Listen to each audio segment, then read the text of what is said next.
ముసిరెడ్డి తాతబ్బాయి. మీరు ఏ రకాలు వేసారు? విలేజ్ జగ్గంపేట మండలం. జగ్గంపేట. ఏ రకాలు వేశారు మినుము మీరు? మినిమం PU31 చిరు సంచులు 104. ఎవరు ఇచ్చారు మీకు విత్తనము? మేడం గారు ఇచ్చారండి. మేడం అంటే ఎవరు? ఏరువాక్ కేంద్రమా? ఏరువాక్ కేంద్రం మేడం. కాకినాడ వాళ్ళు ఇచ్చారు. కాకినాడ. ఈ 31, 104 ఏం మీ యొక్క అనుభవాలు ఏంటి? ఎలా ఉంది క్రాప్? గింజ నాణ్యత క్రాప్ బాగుంది. 104 మోటగా ఉందండి విత్తనం.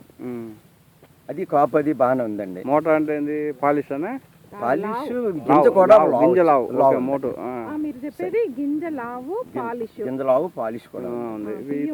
చెట్టు కూడా బాగానే అవుతుందండి. కాపు బాగానే ఉంది.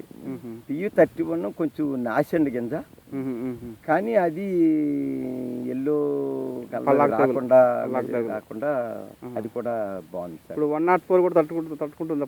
తట్టుకుంటుందండి. కూడా తట్టుకుంటుంది. ఈ 31 లాగానే అది కూడా బాగా కూడా అలాగే అది కూడా బాగుంది సార్. గింజ నాణ్యత అది బాగుందంటారు. బాగుందండి. మోటగా ఉందండి. మరి మార్కెట్లో కొంచెం రేట్ ఎక్కువ వస్తుందండి. పాలిష్ కాబట్టి ఎంత వస్తుంది? క్వింటాల్కి ఎంత తేడా ఎక్కువ వస్తుంది? తేడా ₹1000 వరకు తేడా వస్తుంది. ₹1000 తేడా వస్తుంది మేడం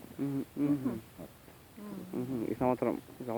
సుమారు ఎకరాకి ప్రతి సంవత్సరం ఎంత దిగుబడి తీసుకుంటారు? మాకు వచ్చి 6 క్వింటాలు, మినిమం 7 క్వింటాలు కూడా పండించానండి. మినిమం 6 క్వింటాలు చూడండి గ్యారంటీగా. ఏకరికి నీటి కిందే నీళ్ళు పెడతారు. మందులు ఏమేమి కొడుతుంటారు? మందులు అయితే మొలక రాగానే మోనోకోటాపాస్ కొడుతున్నాం మేడం. నెక్స్ట్కి వచ్చి ఇంకా పురుగు మందులు, కొర్రజాన్ కానీ లేకపోతే లార్మిన్ కొడతారా? కార్పు కొడతా ఉంటాం. పురుగు మందులు కొర్రజాన్, పూత మీద లేదండి. అవన్నీ కొట్టమండి.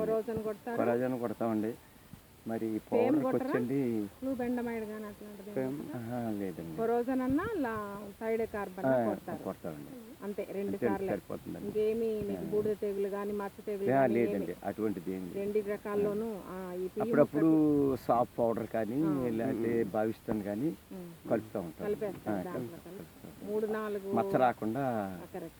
అంటే మోస్ట్లీ మీరు కొట్టేది 2-3 సార్లు కొడతారు. 3 సార్లు 4 సార్లు అంతే సరిపోతుంది.